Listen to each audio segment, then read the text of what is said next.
ওম শান্তি। আজকের আলোচনার জন্য আমাদের হাতে একটি মুরলি রয়েছে। এটি একটি নির্দিষ্ট আধ্যাত্মিক দর্শন থেকে নেওয়া, আর আমাদের উদ্দেশ্য এর বিশ্বাসগুলোকে প্রচার করা নয়, ঠিক। বরং এর ভেতরের যে আকর্ষণীয় রূপক আর ধারণাগুলো আছে সেগুলো একটু বোঝা, কারণ এটা মানুষের অবস্থা আর মুক্তির পথ নিয়ে এক অন্যরকম দৃষ্টিভঙ্গি দেয়। হুম। এর মূল ধারণাটা আত্মার শুদ্ধিকরণকে ঘিরে। বলা হচ্ছে আত্মাকে পবিত্র হয়ে নিজের ঘরে ফিরে যেতে হবে।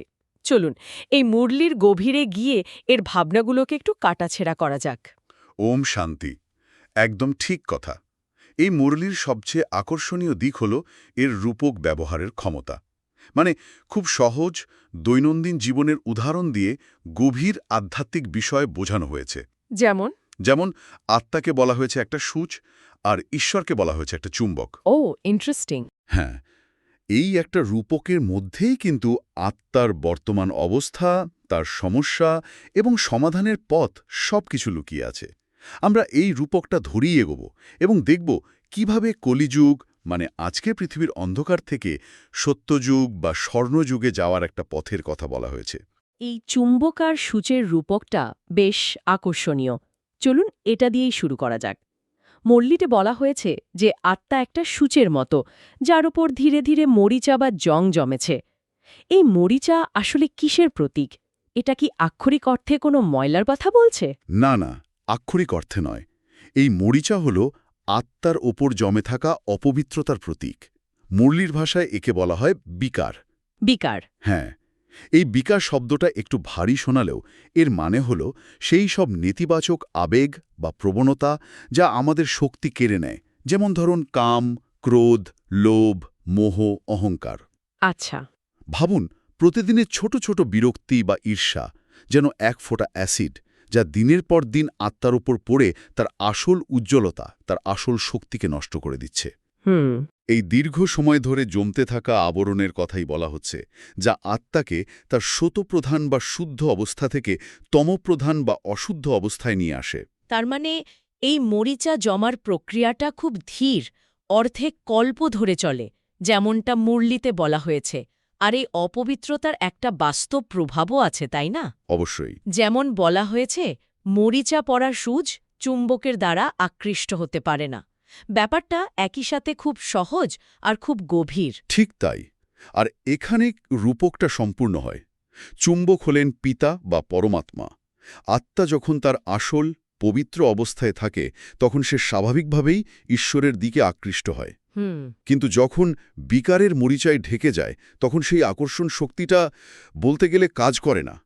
আত্মা একা হয়ে পড়ে, পথ হারিয়ে ফেলে। আচ্ছা। মুরলিতে খুব সুন্দরভাবে বলা হয়েছে, সূচের একটা কোণেও যদি সামান্য মরিচা লেগে থাকে আকর্ষণটা ততটা শক্তিশালী হবে না। সম্পূর্ণ মরিচামুক্ত হতে হবে। অর্থাৎ এটা কোনো ঐশ্বরিক শাস্তি নয়, বরং একটা প্রাকৃতিক বা মেকানিক্যাল প্রক্রিয়ার মতো। চুম্বক আকর্ষণ করতে চাইছে, কিন্তু সূচের ওপরের আবরণটার জন্য পারছে না। একদম। তাহলে তো মূল কথাটা দাঁড়াচ্ছে, আধ্যাত্মিক মুক্তি কোনো জটিল আচার অনুষ্ঠানের মধ্যে নেই, বরং এটা একটা খুব ব্যক্তিগত মেরামতের কাজ। চুম্বকের কাছে যাওয়ার জন্য সূচের মরিচা পরিষ্কার করা। একদম। আপনি বিষয়টার একেবারে মূলে পৌঁছে গেছেন। এটা পুরোপুরি ব্যক্তিগত দায়বদ্ধতার কথা বলে। বেশ হতাশাজনক একটা চিত্র যদিও, আত্মার ওপর মরিচা, আর সে একা। শুধু আত্মাই নয়, মুরালি বলছে গোটা জগৎটাই অন্ধকারে ডুবে আছে। এখানে রাত এবং দিন, এই দুটো ধারণার কথা বলা হয়েছে। এই দিন আর রাতের ব্যাপারটা একটু বুঝিয়ে বলবেন। হ্যাঁ, এখানে রাত বলতে কলিযুগ বা বর্তমান অধপতিত সময়কে বোঝানো হয়েছে।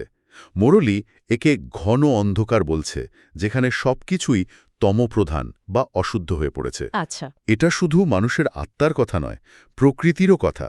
যেমন বলা হয়েছে, এই যুগে মাটি অনুর্বর হয়ে যায়, ফুল বা খাবারে আগের মতো শক্তি বা সুগন্ধ থাকে না। মানুষ ভবিষ্যতের ভয়ে সম্পদ জমিয়ে রাখে, কারণ তার মনে স্থিরতা নেই। এমনকি ভক্তিকেও এই রাতের অংশ হিসেবে দেখা হয়েছে, যেখানে মানুষ ঈশ্বরকে খোঁজার জন্য অন্ধকারে হাতড়ে বেড়ায়। জ্ঞানকে বলা হয়েছে দিনের আলো, যাই অন্ধকার দূর করে।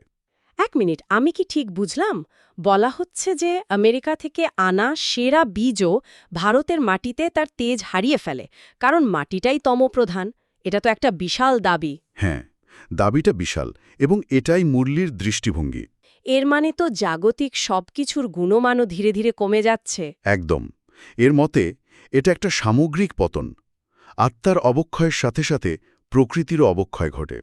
সবকিছু তার শতপ্রধান বা সর্বোচ্চ গুণের অবস্থা থেকে তমপ্রধান বা সর্বনিম্ন গুণের অবস্থায় চলে আসে। আর এর উল্টোটা? এর ঠিক বিপরীতেই রয়েছে দিন বা সত্যযুগ। সেটা হলো পবিত্র জগৎ। সেখানে সবকিছুই শতপ্রধান। প্রকৃতি নির্মল, খাবার শক্তিশালী, আর মানুষের মনে ভবিষ্যৎ নিয়ে কোনো দুশ্চিন্তা নেই, তাই সম্পদ জমানোরও প্রয়োজন নেই। বাহ! মুরলিতে বলা হয়েছে ধ্যানের গভীরে গেলে সেই জগতের সুন্দর ফুল বা সবজির ঝলকও দেখা সম্ভব। সেই জগতে পতিত হওয়ার কোনো ধারণাই নেই, কারণ সবাই পবিত্র থাকে। তাহলে একদিকে মরিচা পড়া আত্মা, অন্যদিকে ঘন অন্ধকারে ডুবে থাকা একটা জগৎ। এখান থেকে বেরোনোর কোনো উপায় কি মুরলি বাতলে দিচ্ছে? আশা কি আদৌ আছে? হ্যাঁ, অবশ্যই আশা আছে, এবং সেই আশার কথাই এই জ্ঞানের কেন্দ্রবিন্দু। আচ্ছা। এই অন্ধকার থেকে আলোতে যাওয়ার প্রক্রিয়াটি ঘটে একটি বিশেষ সময়ে, যাকে বলা হয় সঙ্গম যুগ। এটা হলো কলিযুগের শেষ এবং সত্যযুগের শুরুর মধ্যবর্তী একটা খুব ছোট সময়। সঙ্গম যুগ? হ্যাঁ, মুরলি অনুযায়ী এই সময়ে পিতা বা পরমাত্মা স্বয়ং পৃথিবীতে এসে জ্ঞান দেন, আর মরিচা পরিষ্কার করার উপায় বা সমাধান হিসেবে একটাই মূল নির্দেশ দেন: দেহ সহ দেহের সকল সম্বন্ধকে ভুলে কেবল আমাকেই স্মরণ করো। এই স্মরণই হল মরিচা পরিষ্কার করার একমাত্র পথ। শুধু স্মরণ করলেই হবে? কিভাবে এই স্মরণ মরিচা পরিষ্কার করতে পারে? এই প্রক্রিয়াটাকে তো এক ধরনের আগুনের সাথেও তুলনা করা হয়েছে, তাই না? যোগ অগ্নি। হ্যাঁ, ঠিক ধরেছেন। একে বলা হয় যোগের অগ্নি।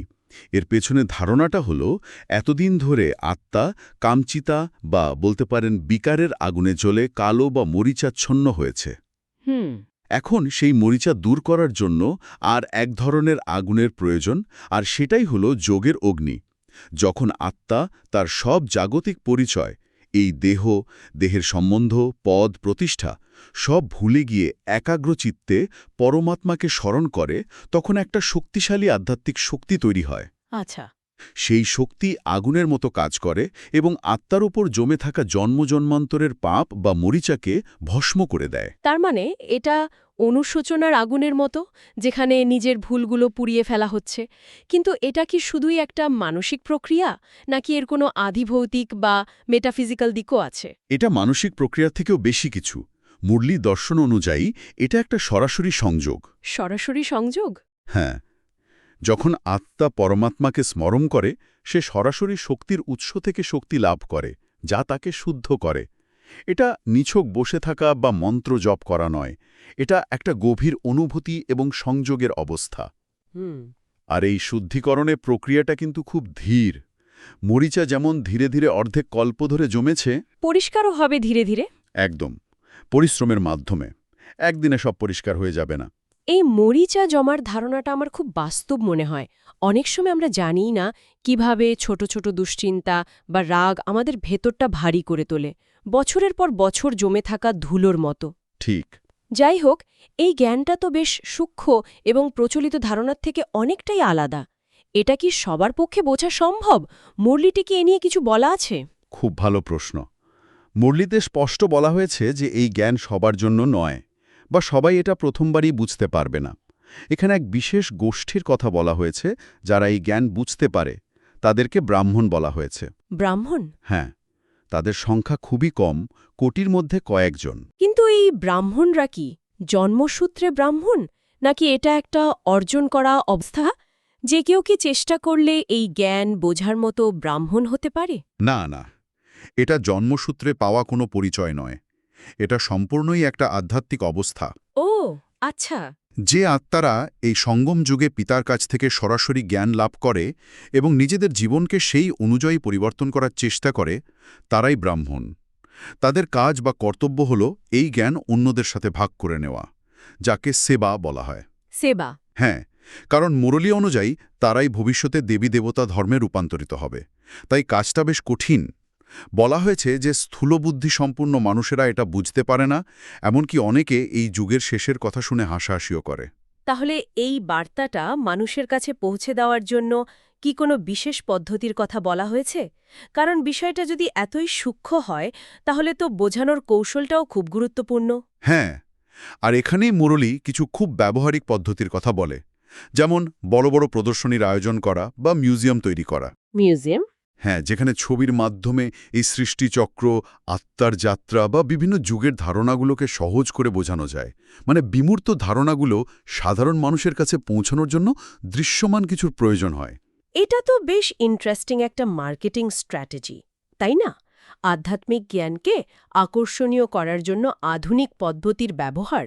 বলতে পারেন। কিন্তু আমি একটা জিনিস খেয়াল করলাম, এখানে বলা হয়েছে রাষ্ট্রপতি বা প্রধানমন্ত্রীর মতো বিখ্যাত ব্যক্তিদের দিয়ে উদ্বোধন করালে সাধারণ মানুষের দৃষ্টি আকর্ষণ করা সহজ হবে।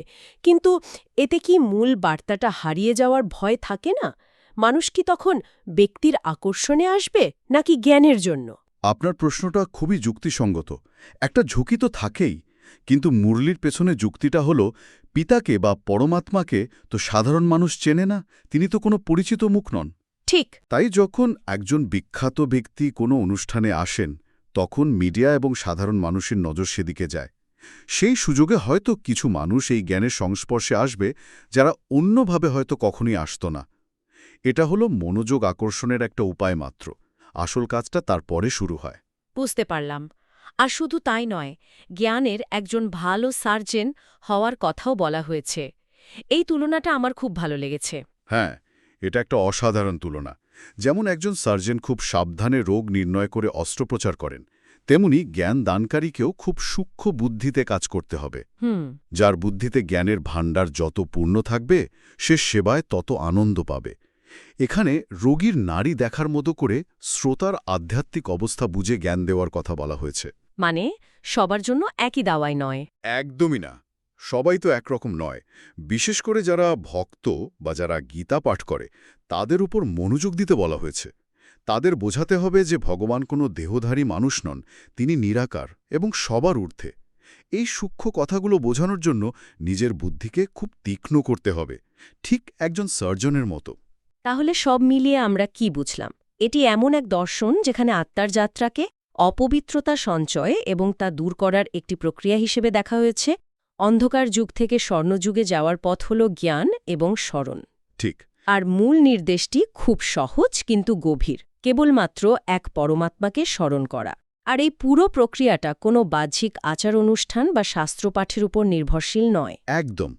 এর মূল শিক্ষা হল নিজের আধ্যাত্মিক অবস্থার জন্য ব্যক্তিগত দায়বদ্ধতা। এখানে পথটা কোনো বাহ্যিক শাস্ত্র বা গুরুর মাধ্যমে নয়, বরং এক গভীর অভ্যন্তরীণ সংযোগের মাধ্যমে, যা যোগগ্নি হয়ে আত্মাকে শুদ্ধ করে। মুরলীতে বলা হয়েছে, বেদ বা উপনিষদ পড়ে কেউ ঈশ্বরকে পেতে পারে না। একমাত্র তার দেওয়া জ্ঞানের মাধ্যমেই তাকে জানা এবং পাওয়া সম্ভব। এটা একটা সরাসরি ব্যক্তিগত সম্পর্ক স্থাপনের কথা বলে। আজকের এই আলোচনা থেকে একটা বিষয় আমার মাথায় ঘুরছে। মুরলীতে বলা হয়েছে যে কিছু আত্মা যোগগ্নির মাধ্যমে পরিশ্রম করে নিজেদের পবিত্র করবে, আবার কিছু আত্মা যারা সেই চেষ্টা করবে না, তারা শেষে শাস্তি পেয়ে পবিত্র হবে। হ্যাঁ, দুটো পথেই ঘরে ফিরতে হবে, কিন্তু যাত্রার অভিজ্ঞতা হবে ভিন্ন। এটি এই আধ্যাত্মিক যাত্রায় মানুষের নিজস্ব পছন্দ এবং তার পরিণতির প্রকৃতি সম্পর্কে একটি গভীর প্রশ্ন রেখে যায়, যা নিয়ে আরও ভাবা যেতে পারে। ওম শান্তি। ওম শান্তি।